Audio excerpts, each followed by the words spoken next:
배우자 상속공제, 이것만은 꼭 기억하셔야 합니다.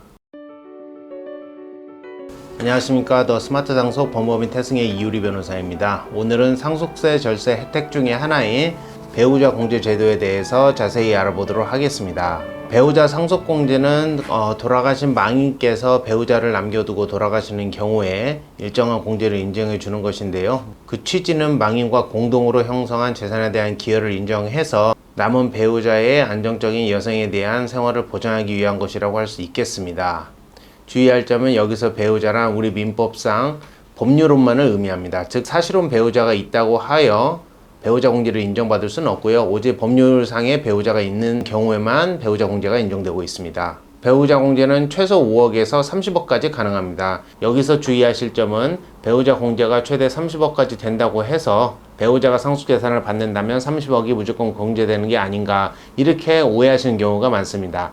하지만 30억이라고 하는 것은 법정 상속법 한도 내에서 30억까지 공제된다는 것입니다. 이를 조금 더 구체적으로 말씀을 드리면, 만약에 망인이 배우자와 자녀 2명을 남겨두고 돌아가셨고 남은 재산이 한 30억 정도였습니다. 자, 그렇다면 30억에 대한 배우자의 법정 상속분 7분의 3에 해당되는 금액은 약 14억에서 15억 정도일 것입니다.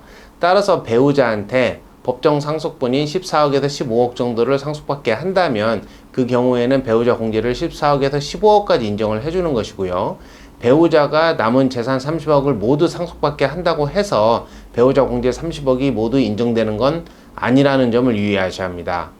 또한 배우자 공제 최소액은 5억입니다. 그럼 이런 경우에도 최소 5억은 받아야만이 인정이 되는 것인가, 이런 생각이 들 수 있는데요. 배우자 공제 5억은 기본으로 인정이 되는 것으로서 만약에 망인께서 남겨둔 재산을 배우자가 받지 않고 모두 자녀들이 받게 협의를 하신다고 하더라도 기본적으로 배우자 공제 5억은 인정이 됩니다. 자, 그렇다면 구체적으로 배우자 상속 공제는 어떻게 받아야 하는가, 그 절차적인 부분을 살펴보면, 먼저 상속세 신고 기한 이내에 배우자 상속분을 공제받음을 명확하게 명시를 해서 신고를 하셔야 합니다. 아울러 중요한 배우자 상속 공제 기한에 맞춰 반드시 배우자에게 상속 재산에 대한 명의 이전이 이루어져야 한다는 것입니다. 이거를 배우자 상속 공제 기한이라고 하는데요. 이 부분에서 오해가 많이 발생하는 것은 배우자 상속 공제 기한은 상속세 신고 기한으로부터 9개월이라는 점입니다. 즉 쉽게 다시 풀어서 설명을 한다면, 상속세 신고 기한은 기본적으로 6개월인데 망인 사망일 말일로부터 6개월인데, 망인이 예를 들어서 1월 5일에 사망을 하셨다면, 또 망인이 한국세법상 거주자인 경우에 상속세 신고 기한은 7월 31일, 즉 7월 말이 될 것입니다. 자, 그러면 7월 말까지 배우자가 어떤 재산을 상속을 받을 것인지, 또 그 금액이 어느 정도인지 명확하게 계산을 해서 신고를 하시면 되고요.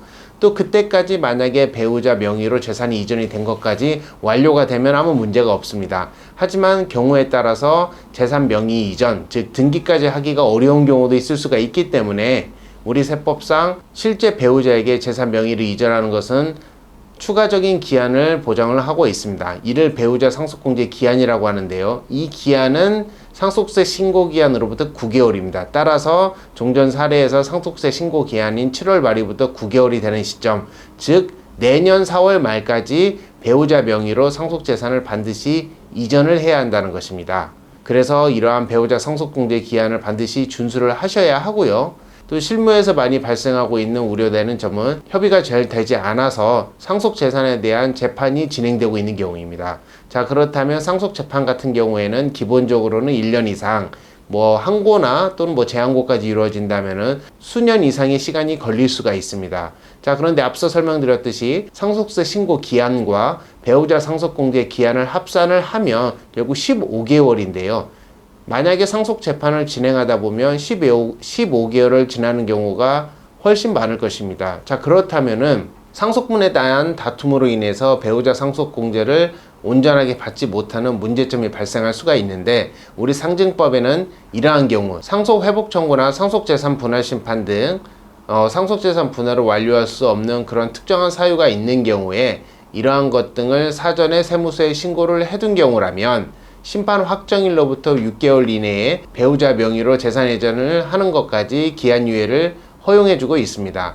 이때 유념하실 점은 배우자 상속 공제의 기한까지 이러한 심판 청구 등이 진행되고 있다는 사실 등을 상증세 시행규칙상에 나와 있는 양식을 이용해서 관할 세무서에 반드시 사전에 신고를 해두셔야 한다는 점입니다. 만약에 신고를 하지 않고 소송은 소송대로 진행만 하고 있는 경우에 막상 재판이 확정된 이후에 배우자 상속공제를 인정받을 수 없을 수도 있다는 점을 반드시 유념하셔야 할 것입니다. 실무적으로 배우자 공제를 최대한 많이 활용해서 상속세를 절감하는 사례가 많은 경우는 일단 배우자에게 최대한 많은 재산, 특히 배우자 상속공제를 받을 수 있는 최대치까지 상속을 받게 하되 부동산보다는 현금을 많이 배정을 하게 하여 그 다음에 상속세는 배우자가 받은 현금으로 최대한 납부하게 하는 것입니다. 자, 이렇게 된다면 향후 값어치가 오를 만한 부동산 등은 자녀들이 받게 해서 그 시세 상승이나 이런 가치는 자녀들이 최대한 향유할 수 있게 하고요. 배우자 상속공제를 최대한 받을 수 있을 만큼 재산을 상속을 받아서 상속세 배우자 공제를 최대한 활용을 하고 또 배우자가 그 받은 현금 등으로 상속세를 납부해서 자녀들의 재산을 최대한 보존하게 할 수 있는 방향으로 진행을 하는 경우 등이 많습니다. 따라서 배우자 공제를 최대한 활용하기 위해서는 각 가족 등의 사정 등을 면밀하게 고려해서 상속 전문 변호사의 상담을 통해서 구체적인 절세 계획을 마련해서 진행하시기 바랍니다. 오늘은 배우자 상속공제에 대해서 자세히 알아보았는데요. 본 영상에 대해서 궁금한 점이 있으시거나 상속세뿐 아니라 상속 등에 대해서 궁금한 점이 있으신 경우 댓글에 나와져 있는 링크를 통해 상담을 신청해 주시면 되겠습니다. 지금까지 더 스마트 상속 법무법인 태승의 이유리 변호사였습니다. 감사합니다.